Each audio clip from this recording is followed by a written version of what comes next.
Bienvenue dans Hors du Ring, le podcast de tous les combats 100% féminins. Que tu sois une combattante dans la cage, sur le ring ou dans la vie, parfois c'est dans ta tête que ça cogne fort. Si tu traverses des doutes, des remises en question, si t'en as marre de lutter en silence, si tu veux enfin comprendre ce qui se joue en toi avant, pendant ou après le combat, alors ici, t'es au bon endroit.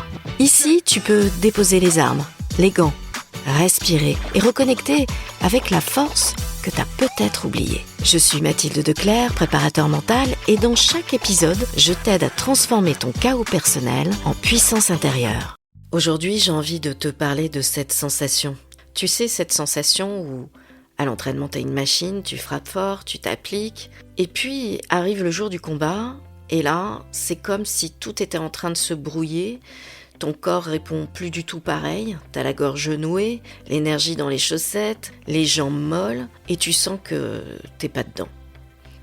Alors tu termines le combat avec ce goût amer dans la bouche en te disant « Mais qu'est-ce qui s'est passé ? C'est pas moi ?» Et en fait, t'étais prête. Et pourtant, c'est comme si t'avais disparu au moment où ça comptait le plus pour toi. Je te parle de ça parce que je l'ai vécu, que ce soit en combat ou pour des examens. En fait, des moments qui comptaient beaucoup pour moi. Et le jour J, bim, blackout, le néant. Pour en revenir au combat, j'étais prête. Cardio, technique, sparring, tout était calé. Et malgré ça, ce jour-là, tout se brouillait. Mental flou, des gestes pas nets, le cœur qui s'emballe, et une petite voix dans ma tête en boucle qui me dit « Fais pas d'erreur, gâche pas tout, ne les déçois pas ». Et je sais que si je te raconte ça aujourd'hui, c'est peut-être parce que toi aussi, tu connais cette sensation. Ce moment où t'as pas juste perdu un combat, mais t'es sorti en colère, triste, avec les boules. Tu te sens plus légitime, plus à la hauteur, et surtout, tu comprends pas pourquoi ton vrai niveau, il est resté bloqué. Et puis un jour, il y a eu un déclic. On m'a soufflé une vérité que j'avais jamais envisagée. Le problème, en fait, c'était pas mon niveau, c'était pas un manque d'entraînement ou de technique, c'était juste un signal intérieur, un système d'alerte qui se déclenchait au mauvais moment. Une sorte de mécanisme de protection, comme un court-circuit mental, pas parce que j'étais en danger physiquement, mais parce que mon cerveau, lui, croyait que je l'étais émotionnellement. Et au lieu de m'envoyer un signal de performance, il a enclenché un mode de survie. Il a freiné, il a bloqué, il est resté figé, pas pour me saboter, mais pour me protéger de trucs que j'avais pas encore osé regarder. À l'entraînement, t'es libre, il n'y a pas de public, il n'y a pas de pression, il n'y a pas d'enjeu émotionnel fort. T'as pas besoin de prouver, t'as juste besoin de progresser. Mais le jour du combat, en fait, tout ce que t'as réussi à enfouir, tout ce que t'as mis sous le tapis, ça remonte. Et ton cerveau, il retient pas la passion, il retient le danger émotionnel, la peur de rater, la peur d'être jugé, la peur de décevoir, ou parfois, plus sournois, la peur de réussir et de devoir être à la hauteur tout le temps. C'est fou, en fait, quand on y pense. Tu trouves pas ?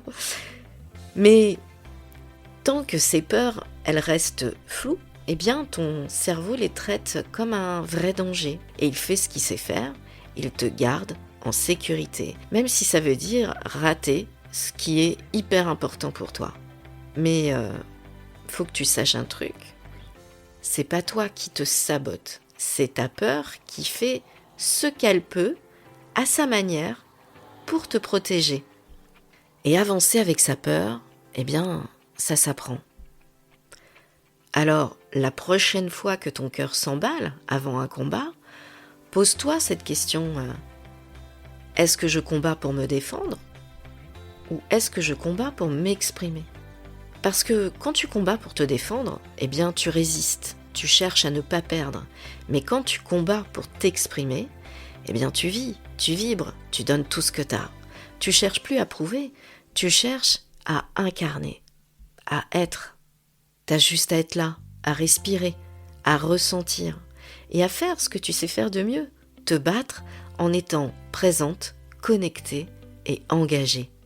En fait, la peur, elle va pas disparaître, mais tu peux juste changer ta relation avec elle. La peur, elle est juste là pour te montrer que ce que tu vis, c'est important pour toi. Donc apprendre à marcher avec elle, eh bien, ça s'apprend. Ça s'apprend. Et plus tu vas l'apprendre, plus ton système comprendra que ce moment-là n'est plus un danger, mais une opportunité. Et là, ton corps va suivre. Tu te sentiras beaucoup plus libre et beaucoup plus dangereuse. Parce que cette fois, tu te seras donné l'autorisation mentale d'y aller vraiment. Alors ce que tu as vécu, ce moment où tout a basculé, en fait, c'est pas un échec, c'est un message, un signal précieux, un truc que ton système nerveux t'envoie pour te dire qu'il y a quelque chose que tu n'as pas encore regardé, que tu as un truc à entendre, à comprendre, à recadrer. Et peut-être que ce fameux truc, c'est juste cette chose ou ces choses que tu as mis sous le tapis depuis pas mal d'années.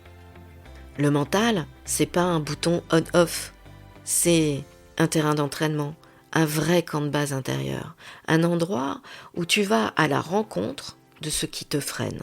Et crois-moi, quand t'as osé faire ce taf-là, quand t'as mis de la lumière là où ça fait mal, eh bien, ton vrai niveau sort. Et là, t'es plus juste une meuf qui s'est entraînée, hein. T'es une combattante en conscience et t'es une vraie menace pour tes adversaires. Alors, n'oublie pas, quand ton mental se sent en sécurité, eh bien, ton talent peut enfin prendre toute sa place. Alors si cet épisode t'a parlé, n'hésite pas à t'abonner, à laisser un avis ou à le partager autour de toi. Et si tu ressens le besoin d'aller plus loin ou d'être accompagné, les coordonnées sont dans la description. On se retrouve très vite pour un nouvel épisode. À bientôt!